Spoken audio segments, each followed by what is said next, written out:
నమస్కారం. జీవనరేఖ women's health కార్యక్రమానికి స్వాగతం. గర్భధారణ సమయంలో స్త్రీ శరీరంలో అనేక మార్పులు చోటు చేసుకుంటాయి. అయితే గర్భిణీలలో వచ్చే మార్పులలో చర్మ సమస్యలు ప్రధానంగా కనపడతాయి. అంతేకాకుండా ఇంతకు ముందే ఉన్న చర్మ సమస్యలు గర్భధారణ సమయంలో తీవ్రమవుతూ ఉంటాయి. ఈ మార్పులు శరీరంలో సంభవించే హార్మోన్ల మార్పుల వల్ల కావచ్చు అంటున్నారు నిపుణులు. గర్భధారణలో వచ్చే చర్మ సమస్యలకు కారణాలు, పరిష్కార మార్గాలను నేటి జీవనరేఖ విమెన్స్ హెల్త్ కార్యక్రమంలో తెలుసుకుందాం.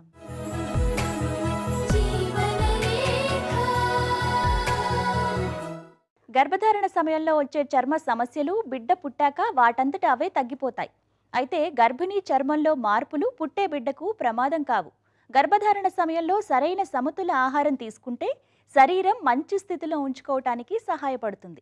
కాబట్టి గర్భిణీలు చర్మ సమస్యల గురించి తెలుసుకోవడం చాలా మంచిది. ఆ వివరాలను ఇప్పుడు తెలుసుకుందాం.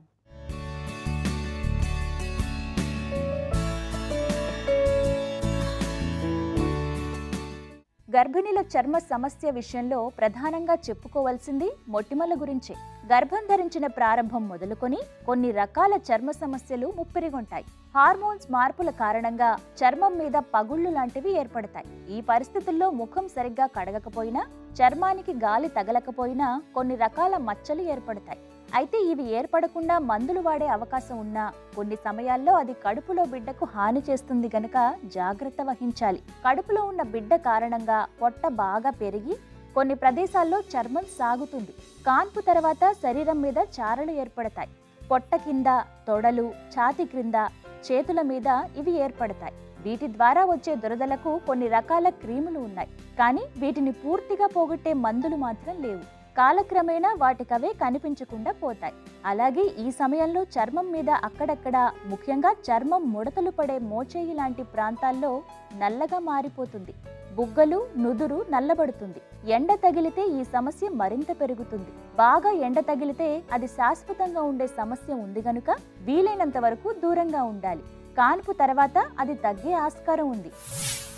గర్భిణీ స్త్రీలలో స్కిన్ డిసీజెస్ డెఫినెట్గా కనిపిస్తాయండి. ప్రెగ్నెన్సీ మూలంగా కొన్ని స్కిన్ చేంజెస్ కామన్గా అందరిలోనూ చూస్తాం అనమాట. నల్లబడటం, పొట్ట నలిపోతుంది, మెడంతా నల్లబడుతుంది. కొంతమందికి ఈ పిగ్మెంటేషన్ చాలా ఎక్కువ అవుతుంది అనమాట. అదే ఎందుకంటే హార్మోనల్ లెవెల్స్ ఎక్కువ ఉండటం మూలంగా పిగ్మెంటేషన్ వస్తుంది. ఆ తర్వాత డెలివరీ అయిన తర్వాత కొన్ని నెలలకి ఆ పిగ్మెంటేషన్ వెళ్ళిపోతుంది. చాలామంది గర్భిణీ స్త్రీలు మా దగ్గర అడుగుతుంటారు, ఈ స్కిన్ ఇలా నల్లబడిపోయింది బాగా అని చెప్పేసి. సో ఇది చాలా కామన్గా ఆల్మోస్ట్ 99% అందరికీ కూడా ఈ పిగ్మెంటేషన్ ప్రాబ్లమ్స్ వచ్చే ఛాన్సెస్ ఉంటాయి. మోస్ట్ కామన్ చూసైతే స్ట్రెచ్ మార్క్స్. కడుపు బాగా డిస్టెండ్ అవుతుంది కాబట్టి దాని మూలంగా స్ట్రెచ్ మార్క్స్ ఒకటి చాలా ఎక్కువ అవుతాయి అన్నమాట. అది కాకుండా ఇంకా కొన్ని కూడా కామన్గా చూస్తాం. ఏంటంటే స్కిన్ ట్యాగ్స్, వాట్స్ అంటారు. కొంతమందికి ఆ టెండెన్సీ ఉంటే ఆ స్కిన్ ట్యాగ్స్, వాట్స్ చాలా ఎక్కువ అవుతాయి ప్రెగ్నెన్సీలో అనమాట. మెడ చుట్టూ కానీ, మొహం మీద కానీ చిన్న చిన్న నల్లటి చుక్కలు రావటం చాలా కామన్గా చూస్తుంటాం అనమాట. అలాగే హెయిర్ గ్రోత్ కూడా బాగా ఎక్కువ పెరుగుతుంది. ఈ ప్రెగ్నెన్సీ టైంలో హార్మోన్స్ ఇన్ఫ్లుయెన్స్ తోటి హెయిర్ గ్రోత్ కూడా బాగా ఎక్కువ ఉంటుంది. కొంతమందికి అన్వాంటెడ్ హెయిర్ రావటం ఒకటి. అలాగే కొంతమందికి ఇంతకుముందు ఆల్రెడీ పింపుల్స్ ఉన్న వాళ్ళకి కొంచెం ఎక్కువ పింపుల్స్ రావటం ప్రెగ్నెన్సీ టైంలో. ఇలాంటివన్నీ కూడా హార్మోనల్ చేంజెస్ మూలంగా, హార్మోన్స్ ఎక్కువగా బాడీలో ప్రవహిస్తూ ఉండటం మూలంగా ఇలాంటి చేంజెస్ కామన్గా చూస్తుంటాం. అలాగే పుట్టుమచ్చలు కూడా ఎక్కువే ఛాన్సెస్ ఉంటాయి. ఇది కూడా హార్మోన్స్ మూలంగా వచ్చే స్కిన్ ప్రాబ్లమే అనమాట. ఇవన్నీ కూడా we call them as physiological changes. అంటే ప్రెగ్నెన్సీ ఉన్న వాళ్ళందరికీ ఇంచుమించు ఇలాంటివన్నీ కామన్గా చూస్తుంటాం ప్రతి వాళ్ళల్లో. గర్భిణీలు అయ్యింది మొదలుకొని స్త్రీలకు చర్మం మీద అక్కడక్కడ చిన్న కాయల్ లాంటివి ఏర్పడతాయి. చర్మం రంగులోనే ఉండి మడతల్లో, మెడ మీద, గజ్జల ప్రాంతంలో ఇవి ఏర్పడతాయి. ఇవి ఎక్కువగా ఉన్నప్పటికీ హాని చేసేవి కాదు కనుక వైద్యులు కూడా వీటి విషయాన్ని పెద్దగా పట్టించుకోరు. అయితే ఇవి మరింత ఇబ్బంది పెడుతుంటే మాత్రం ఖచ్చితంగా శస్త్రచికిత్స ద్వారా తొలగించుకునేందుకు ఆస్కారం ఉంది. హైపర్ పిగ్మెంటేషన్గా పిలిచే మచ్చలు శరీరమంతా ఏర్పడతాయి. కొన్ని సమయాల్లో ఇవి మరింత పెద్దవిగా కనపడతాయి. ముదురు రంగు చర్మం ఉండేవారిలో ఈ సమస్యలు మరింత ఎక్కువగా ఉండటానికి ఆస్కారం ఉంది. చర్మానికి సూర్యరశ్మి తీవ్రంగా తగలడం వల్ల ఈ సమస్య మరింత పెరిగేందుకు ఆస్కారం ఉంది. కాబట్టి కొత్తగా వచ్చిన మచ్చల విషయంలో, వాటి తీవ్రత విషయంలో వైద్యుని సలహాలు, సూచనలు పాటించాలి. అలాగే శరీరం మీద అక్కడక్కడ ఎర్రని బొబ్బలు కనిపిస్తాయి. శరీరంలో ఎక్కడైనా ఇవి రావచ్చు.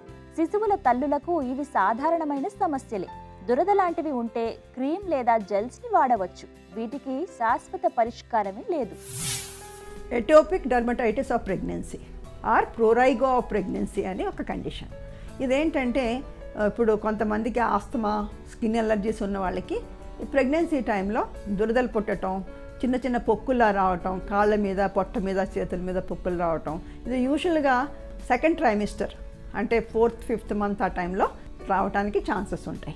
సో 4th మంత్ నుంచి 8th మంత్ లోపల ఎప్పుడైనా ఇది వచ్చే ఛాన్సెస్ ఉంటాయి అన్నమాట. బాగా దురద, అలాగే పొక్కుల కింద కాళ్ళ మీద, చేతుల మీద, పొట్ట మీద రావటం ఇది కామన్గా చూస్తుంటాం. దీన్ని ఎటోపిక్ డర్మటైటిస్ ఆఫ్ ప్రెగ్నెన్సీ ఆ ప్రోరైగో ఆఫ్ ప్రెగ్నెన్సీ అని అంటాం అనమాట. ఇది ఒక కండిషన్. ఇది కూడా ప్రెగ్నెన్సీకి స్పెసిఫిక్ అనమాట, ప్రెగ్నెన్సీలోనే వచ్చే స్పెసిఫిక్ డిసీజ్. అలాగే ఇంకొక కండిషన్ ఉంది, ఫెంఫిగాయిడస్, జెస్టేషనల్ ఫెంఫిగాయిడస్. అంటే నీటి బుగ్గల్లాగా వస్తూ ఉంటాయి. దురద బాగా పుట్టి దద్దుర్లాగా స్కిన్ అయ్యి అది తర్వాత దాని మీద నీటి బుగ్గలా వస్తుంది. హెర్పిస్ జెస్టేషనాలిస్, జెస్టేషనల్ ఫెంఫిగాయిడస్ అని ఒక కండిషన్. సో ఇది యూజువల్గా 8వ నెల, 7వ నెల నుంచి 9వ నెల లోపల మధ్యలో ఎప్పుడైనా రావచ్చు అనమాట. ఇవన్నీ కూడా అన్కామన్, అంటే అందరికీ రావాలని ఏం లేదు, బట్ కొంతమందికి వచ్చే ఛాన్సెస్ ఉంటాయి. ఈ జబ్బు మూలంగా లోపల ఉన్న బేబీకి కూడా కొంత ఎఫెక్ట్ అయ్యే ఛాన్స్ ఉంటుందన్నమాట. సో లోపల ఉన్న బేబీ ఒకసారి చిన్నగా పుట్టచ్చు, స్మాల్ ఫర్ డేట్స్ అని, ప్రిమెచ్యూర్ డెలివరీస్ అని ఇలాంటివి జరగవచ్చు. ప్రాపర్ ట్రీట్మెంట్ చేసుకుంటే ఇబ్బందులు లేకుండా ఉంటాయి. డెఫినెట్గా కనిపెట్టి దానికి ట్రీట్మెంట్ ఇవ్వాల్సిన అవసరం ఉంటుంది. గర్భధారణ తర్వాత సోరియాసిస్ లాంటి చర్మ సమస్యలు వస్తాయి అనే అపోహ కూడా ఉంది. అయితే అది అప్పటికే ఉంటే మాత్రం పెరగడానికి ఆస్కారం ఉంది తప్ప గర్భధారణ వల్ల ఎదురయ్యే సమస్య కాదు. అంతకు ముందే వీటికి చికిత్స తీసుకుంటూ ఉంటే వైద్యుని సలహా మేరకు మాత్రమే మందులు వాడాలి. గర్భిణిలో చాలా మందికి తామర సమస్య ఎదురు కావడానికి ఆస్కారం ఉంది. దీనికి సబ్బు మరియు గర్భిణులు తీసుకునే కొన్ని రకాల ఆహారాలు కారణం కావచ్చు. అలానే ఒత్తిడి కూడా ఈ విషయంలో కీలక పాత్ర పోషిస్తుంది. వీటికి చికిత్స ఉన్నప్పటికీ ఆ మందుల ప్రభావం గర్భం మీద పడకుండా చూసుకోవాలి. చర్మం మీద కొన్ని చోట్ల రక్తనాళాలు ఉబ్బడం లాంటి సమస్య కూడా కనిపిస్తుంది. ముఖం, మెడ, చేతుల మీద కనిపించే ఈ సమస్యకు చక్కని పరిష్కారాలున్నాయి. గర్భిణిలో నీటిని పుష్కలంగా పొందడం, చర్మాన్ని శుభ్రంగా ఉంచుకోవటం, లోషన్స్ లాంటివి వాడడమే ఈ సమస్యలకు మంచి పరిష్కారం. అలాగే ఎండ నుంచి జాగ్రత్తగా ఉండడం, ఎక్కువ చెమట పట్టడం లాంటివి లేకుండా చూసుకోవడం లాంటి జాగ్రత్తలు తీసుకోవాలి. పస్టులర్ సోరియాసిస్ అనేది కూడా ఈ ప్రెగ్నెంట్ లేడీస్లో రావచ్చు. అది ఎలా వస్తుంది? పస్ట్యూల్స్ వస్తాయన్నమాట, బాడీ అంతా కూడా వచ్చేస్తాయి అన్నమాట. Pustular psoriasis of pregnancy. Okay, so ఇది కూడా around 5th month to 9th month మధ్యలో ఎప్పుడైనా రావచ్చు. సో ఈ టైప్ ఆఫ్ అన్నిటికీ కూడా ఇవి బేబీ మీద కూడా ఎఫెక్ట్ పడుతుంది. సో ఇది ఇంకొక జబ్బు, దీన్ని కూడా ట్రీట్మెంట్ కంపల్సరీగా చేసుకోవాల్సింది. అలాగే ఇంకొకటి ఉంది, కోలిస్టేటిక్ డెర్మటైటిస్ అని. అదేంటంటే కోలిస్టేటిక్ డెర్మటైటిస్ ఆఫ్ ప్రెగ్నెన్సీ అంటే ఏంటంటే కడుపు పెద్దదవుతున్నప్పుడల్లా, అంటే యూట్రస్ సైజ్ పెద్దదయ్యే కొద్ది అది లివర్ మీద ప్రభావం చూపిస్తుంది. అంటే ఏమవుతుందంటే యూట్రస్ వెళ్ళి లివర్ బైల్ డక్ట్స్ని ప్రెస్ చేస్తుంది. సో దాంతో ఏమవుతుంది, ఆ కోలిస్టేసిస్, అంటే బైల్ అంతా లివర్లోనే ఉండిపోయి ఆ బైల్ సరిగ్గా ప్రసారం కాక కోలిస్టేసిస్ జరిగి దాంతో వాళ్ళకి దురదలు, అరిచేతులు, అరికాళ్ళు దురదలు రావటం, ఎర్రగా దద్దులు రావటం, ఇట్లాంటిది కూడా 7వ నెల దగ్గర నుంచి వస్తుంది. ఎందుకంటే పెద్దదయ్యే కొద్ది ఈ ప్రాబ్లం వచ్చే ఛాన్సెస్ ఉంటాయి. సో దీనికి కూడా లివర్ ఫంక్షన్ టెస్ట్ అవన్నీ చూసుకొని దానికి తగ్గ మందులు తప్పనిసరిగా తీసుకోవాల్సిన అవసరం ఉంటుంది. ఇంకొక జబ్బు కూడా ఉంది, ఇది కొంచెం కామన్ ఈ జబ్బులన్నింటిలో కల్లా, ప్రోరైటిక్ అర్టికేరియల్ ప్లాక్స్ ఆఫ్ ప్రెగ్నెన్సీ. ఇది పప్ అంటాం అనమాట దీన్ని. ఇదేంటంటే యూజువల్గా 9వ నెల దాటిన తర్వాత వస్తూ ఉంటుంది. 9వ నెల అంటే లాస్ట్ మంత్ ఆఫ్ ప్రెగ్నెన్సీలో అనమాట. అది ఏంటంటే దీనికి కారణాలు ట్విన్స్ ప్రెగ్నెన్సీ అయినా, ప్రైమీ ఫస్ట్ ప్రెగ్నెన్సీ అయినా, హైడ్రామియాస్ అంటారు. అంటే ఏంటంటే బాగా ఉమ్మనీరు కడుపులో ఉండటం, అట్లా అబ్డామినల్ స్ట్రెచ్చింగ్ బాగా ఎక్కువగా ఉండటం మూలంగా ఈ టైప్ ఆఫ్ జబ్బు రావడానికి ఛాన్సెస్ ఉంటాయి. ఈ జబ్బు ఎలా ఉంటుందంటే బాగా దురదలు ఎంత కంప్లైంట్ చేస్తారంటే ఎర్రగా ర్యాషెస్ వచ్చేస్తాయి, పొట్ట దగ్గర అంతా ఎర్రగా ర్యాషెస్, అలాగే చేతుల మీద, తొడల మీద ర్యాషెస్ రావటం, విపరీతమైన దురద. ఈ విపరీతమైన దురదతోటి వాళ్ళకి రాత్రిలప్పుడు పాపం నిద్ర కూడా పట్టదు. సో దీనికి కూడా చాలాసార్లు పేషెంట్స్ మా దగ్గరికి వస్తుంటారనమాట. సో దీనికి కూడా ట్రీట్మెంట్ కంపల్సరీ, లేకపోతే వాళ్ళకి పాపం స్ట్రెస్ ఇవన్నీ వచ్చి బేబీ ఎదుగుదలలో ప్రాబ్లం రావడానికి ఛాన్సెస్ ఉంటాయి.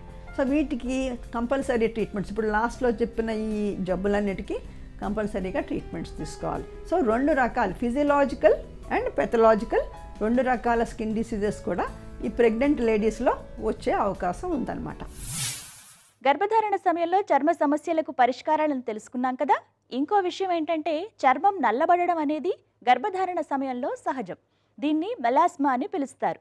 నలుపు మచ్చలు సాధారణంగా నుదురు, బుగ్గలపై కనిపిస్తాయి.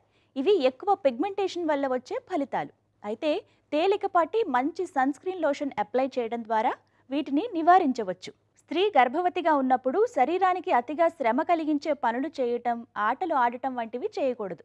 అయితే గర్భం రాకముందు రోజు చేసే వ్యాయామం కానీ, ఆడే ఆటలు కానీ ఉంటే వాటిని మాననవసరం లేదు. అలవాటు లేని ఆటలు, వ్యాయామం కొత్తగా గర్భవతి అయిన స్త్రీ చేయకపోవడమే మంచిది. అలా చేయటం వల్ల గర్భస్రావం జరిగే అవకాశాలు ఎక్కువగా ఉంటాయి. ఇప్పుడు స్త్రీల అనారోగ్య సమస్యలకు సలహాలను చూద్దాం.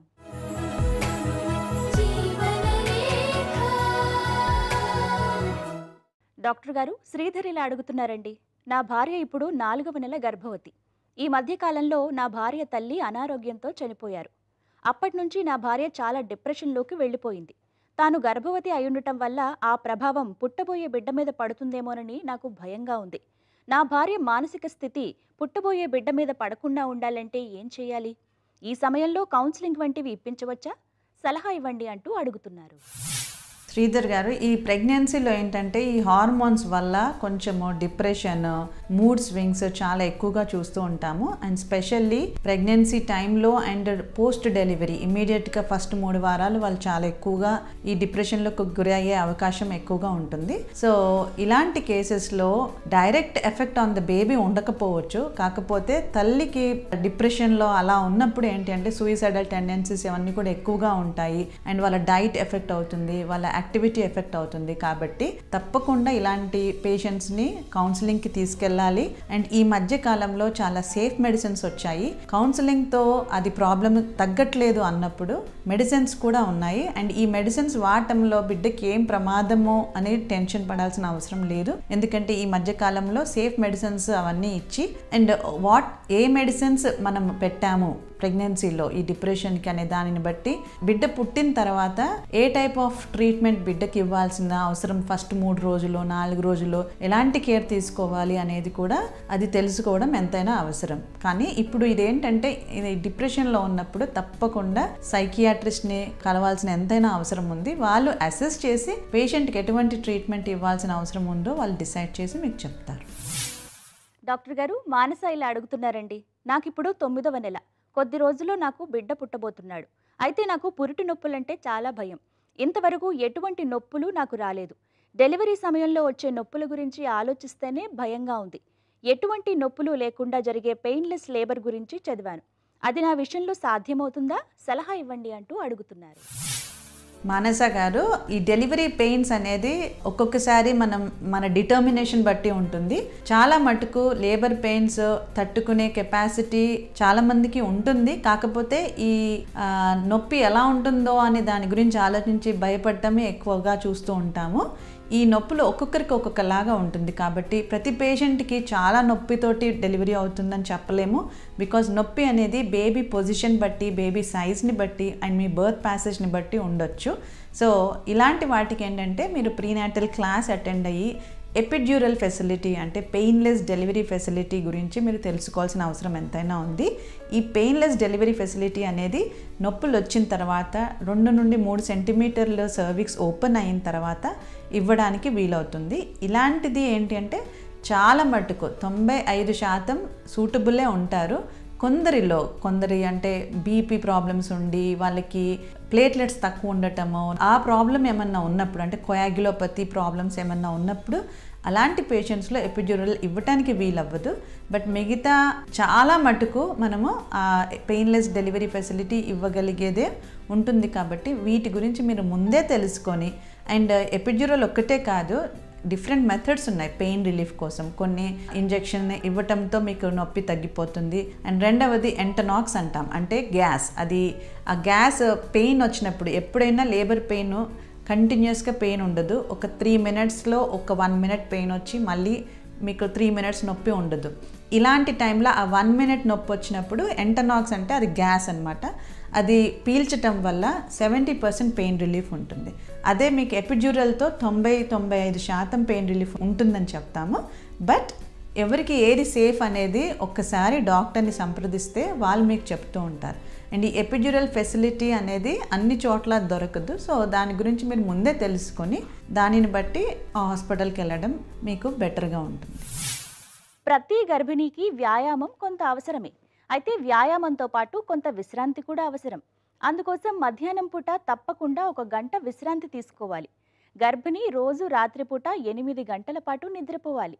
ముఖ్యంగా నెలలు నిండుతున్న కొద్దీ తగినంత విశ్రాంతి అవసరం.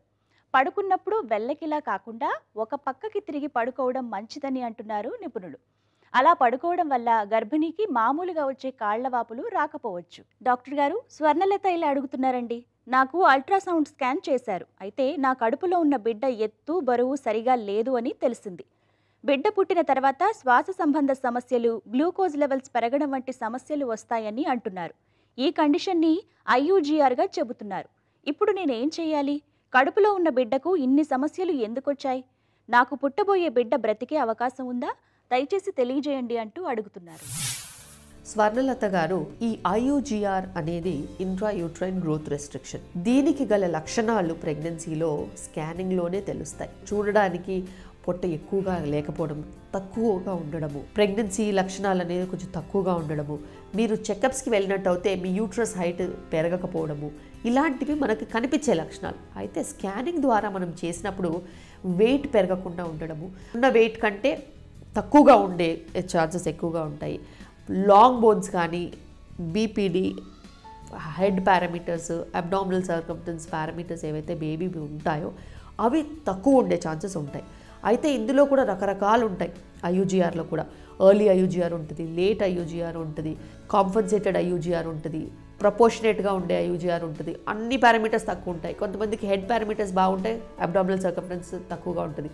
కొంతమందిలో only lower limbs and upper limbs parameters తక్కువగా ఉంటాయి. సో ఇలా రకరకాల IUGR ఉంటుంది. అయితే నేను ఇంతకుముందు చెప్పినట్టు IUGR అనేది మనము NT స్కాన్ కంబైన్డ్ స్క్రీనింగ్లోనే కనుక్కోవచ్చు. అంత important screening first trimester combined screening, NT scan and double marker. ఇలా NT scan and double marker మంచి ఫీటోమెటర్నల్ సెంటర్ కనుక చేయించుకున్నట్టు అయితే వాళ్ళు మీకు IUGR రిస్క్ ఉందా లేదా అనేసి ముందే కంబైన్డ్ స్క్రీనింగ్లో మీకు చెప్తారు. అయితే అలాంటప్పుడే మీరు ముందు నుంచే ఎకోస్ప్రిన్ తీసుకున్నా కూడా, మంచి డైట్ తీసుకున్నా కూడా, మంచి వ్యాయామం, ఎక్సర్సైజ్ ఇలా తీసుకుంటే ఈ స్థాయికి వచ్చే అవకాశం తక్కువగా ఉంటుంది. అయితే ఇప్పుడు మీకు IUGR ఆల్రెడీ ఉంది కాబట్టి మీ డైట్ మీద మీరు కాన్సన్ట్రేట్ చేయండి. మంచి హై ప్రోటీన్ డైట్ తీసుకోండి, రెస్ట్ తీసుకోండి, లిక్విడ్స్ ఎక్కువగా తీసుకోండి. ఇవే కాకుండా న్యూట్రిషనల్ సప్లిమెంట్స్ కూడా కొన్ని ఉంటాయి, మీ డాక్టర్ ఇస్తారు, అవి తీసుకోండి. ఎంత వీలైతే అంత లేట్గా డెలివరీ ప్లానింగ్కి వాళ్ళు ట్రై చేస్తారు. ఎందుకంటే IUGRలో 2 వీక్స్లో కనుక గ్రోత్ లేకపోతే స్టిరాయిడ్ కవర్ ఇచ్చి, లంగ్స్ బేబీవి డెవలప్ చేయడానికి మెడికేషన్స్ ఇచ్చి, బ్రెయిన్ బేబీది డెవలప్ అవ్వడానికి మెడికేషన్స్ ఇచ్చి డెలివరీ చేస్తారు. అలాంటప్పుడు స్టిరాయిడ్ కవర్ అయిపోయిన తర్వాత డెలివరీ అవుతే ఖచ్చితంగా బేబీ అవుట్కమ్స్ మంచిగానే ఉంటాయి, టెన్షన్ పడొద్దు. అయితే IUGRలో అప్పుడప్పుడు రెస్పాన్స్ సడన్గా మంచిగా వస్తుంది. మీరు తీసుకునే డయట్ స్ట్రెస్ లేకుండా, వ్యాయామం అనేది మంచిగా చేసినట్టు అవుతే, రెస్ట్ బాగా తీసుకున్నట్టు అవుతే, ప్రోటీన్ డైట్ మంచిగా తీసుకున్నట్టు అవుతే, మెడికేషన్స్ బాగా తీసుకున్నట్టు అవుతే, BP లాంటి సమస్యలు దానికి యాడ్ కాకపోతే ఖచ్చితంగా మీ అవుట్కమ్స్ బాగుంటాయి. NICU రేట్స్ అయితే కానీ, NICU రిజల్ట్స్ అయితే కానీ చాలా బాగున్నాయి. ఎందుకంటే ప్లాన్డ్ డెలివరీస్ చేసుకున్న వాళ్ళకి రిజల్ట్స్ కూడా చాలా బాగుంటాయి. బ్రెయిన్కి సంబంధించి, లంగ్స్కి సంబంధించి ఎటువంటి సమస్యలు రావట్లేదు. డాక్టర్ గారు, విమల ఇలా అడుగుతున్నారండి. నాకిప్పుడు 6వ నెల. అయితే నా గొంతులో బాగా మంటగా ఉంది. ఆహారాన్ని మింగేటప్పుడు చాలా మంటగా అనిపిస్తోంది. నా గొంతు ఎందుకు ఇలా అయింది? ఈ సమయంలో నేను వాడే మందుల వల్ల ఇలా అయి ఉంటుందంటారా? నా శరీరంలో వేడి తగ్గడానికి నేను ఎటువంటి జాగ్రత్తలు తీసుకోవాలి? దయచేసి తెలియజేయండి అంటూ అడుగుతున్నారు. విమల గారు, మన జీర్ణకోశంలో ఏదైతే స్టమక్ యాసిడ్ ఉంటుందో ఆ యాసిడ్ అనేది గొంతులోకి తన్నుకుని వస్తుంది. అది ఎందుకు జరుగుతుందంటే, మీరు గమనించుకున్నట్టు అయితే ఏదైతే మనకి జీర్ణకోశం పేగులు ఉంటాయో ఆ పేగులు స్టమక్ దగ్గరికి వెళ్తున్నప్పుడు స్టమక్లో నుంచి పేగు పైకి వస్తున్నప్పుడు అక్కడ ఒక చిన్న యాంగిల్ అనేది ఉంటుంది, యూసోఫేగస్ నుంచి స్టమక్ వరకు. ఆ యాంగిల్ అనేది ఒక స్పింక్టర్ కూడా ఉంటుంది. అది రిలాక్స్ అవడంతో యాసిడ్ రిఫ్లక్స్ అనేది పైకి తన్నుకుని వస్తుంది. పొట్టలో ఖాళీగా ఉన్నా, పొట్టలో ఎక్కువగా ఫుడ్ ఉన్నా లేకపోయినా కూడా ఆ యాసిడ్ అనేది ఎక్కడైతే కిందికి వెళ్ళాలో కిందికి వెళ్లకుండా గొంతులోకి వస్తుందన్నమాట. ఆ యాసిడ్ రిఫ్లక్స్ మూలాన మీకు గొంతులో మంట, గొంతులో చికాకు, అప్పుడప్పుడు దగ్గు, పడుకునేటప్పుడు కూడా దగ్గు రావడము, ఇలాంటివి సమస్యలు ఉంటాయి. చాలాసార్లు మేము చూస్తూ ఉంటాం, దగ్గు వచ్చిందని దగ్గు మందు తీసుకుంటారు, కానీ వాళ్ళకున్నది acid reflux problem. Acid reflux అరికట్టేలాగా మెడికేషన్స్ ఉంటాయి. ఆ మెడికేషన్స్ తీసుకున్నట్టయితే యాసిడిటీ తగ్గుతుంది, రిఫ్లక్స్ కూడా తగ్గుతుంది, తర్వాత దగ్గు కూడా తగ్గుతుంది. అందుకనే డయాగ్నోసిస్ అనేది చాలా చాలా ముఖ్యం. ఇంకొకటి మీరు గమనించుకోవాల్సింది ఏంటంటే, డిలేడ్ ఎంప్టీయింగ్ ఉంటుంది ప్రెగ్నెన్సీలో. అలాంటప్పుడు మీరు కొంచెం కొంచెంగా ఫుడ్ ఎక్కువసార్లు తీసుకున్నట్టయితే ఈ రిఫ్లక్స్ సమస్యలు ఉండవు, స్టమక్ కూడా ఫాస్ట్గా ఎంప్టీ అవుతూ ఉంటుంది, మీకు ఆకలి కూడా బాగుంటుంది, ఇలా గొంతులో మంట, యాసిడ్ రిఫ్లక్స్ కూడా తగ్గుతాయి. అయితే ఫ్రీక్వెంట్ స్మాల్ మీల్స్ అనేది చాలా ఇంపార్టెంట్. ఎక్కువగా స్పైసీ ఫుడ్ తీసుకోకుండా, ఎక్కువగా లిక్విడ్స్ కూడా తీసుకున్నా కూడా వామిటింగ్ సెన్సేషన్ ఎక్కువగా వస్తుంది. అందుకనే తీసుకునే డైట్ కూడా ఖచ్చితంగా మీరు ఒక డైటీషియన్ని కలిసినట్టు అయితే మీ ప్రాబ్లం అనేది కూడా తగ్గుతుంది. స్త్రీల అనారోగ్య సమస్యలకు వైద్యుల సలహాలను చూశారు కదా. గర్భవతి అయిన స్త్రీ ఒకవేళ స్థూలకాయం కలిగి ఉంటే స్థూలకాయాన్ని తగ్గించుకోవటానికి ప్రయత్నించాలి. ఎందుకంటే గర్భవతికి స్థూలకాయం వల్ల కొన్ని దుష్పరిణామాలు కలిగే అవకాశం ఉంది. అన్నం తగ్గించి ఆకుకూరలు, కాయగూరలు, పప్పు, గుడ్లు వంటివి తీసుకోవడం మంచిది. స్థూలకాయం కలిగిన గర్భిణి డాక్టర్ చెప్పినట్లు తీసుకునే ఆహారాన్ని 1500 క్యాలరీలకు తగ్గించుకోవాలి. ఇది నేటి జీవన రేఖ విమెన్స్ హెల్త్. మరో కార్యక్రమంలో మరో అంశంతో మళ్ళీ కలుద్దాం. అంతవరకు సెలవు. నమస్తే.